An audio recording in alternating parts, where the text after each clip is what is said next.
Sisa musim ini akan jadi waktu terakhir kebersamaan Ciro dan Tira Persikabo.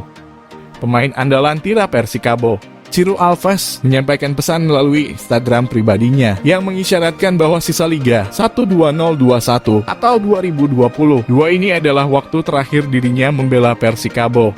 Pesan itu diunggah pada Senin 7 Maret waktu Indonesia Barat. Ciro mengucapkan terima kasih atas waktu dan atensi yang diberikan seluruh pendukung Tira Persikabo selama ini.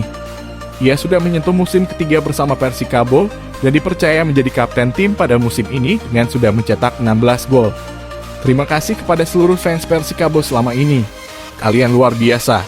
Masih ada 6 pertandingan untuk mengakhiri kisah ini, tulisnya sambil memeluk maskot Tira Persikabo. Unggahan itu membuat banyak pihak bertanya-tanya karena tidak ada pesan jelas apakah Ciro bakal hengkang. Namun akhirnya sang istri buka suara melalui Instagramnya. Duda Mondanori yang merupakan istri Ciro membeberkan suaminya akan cabut dari tim asal Bogor. Saya mendapat banyak pesan. Ya, ini sudah resmi bahwa Ciro tidak akan bermain untuk Persikabo lagi musim depan.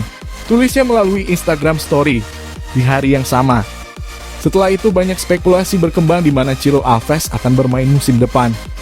PSM Makassar dan Persija Jakarta menjadi klub yang dikaitkan dengan mantan pemain timnas junior Brasil yang kini berusia 32 tahun itu.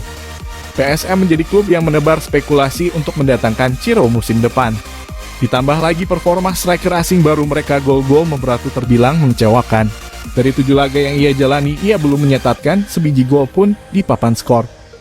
Ciro Alves akan cocok untuk menggantikan peran gol-gol memberatu. Pasalnya keduanya sama-sama berposisikan sebagai striker.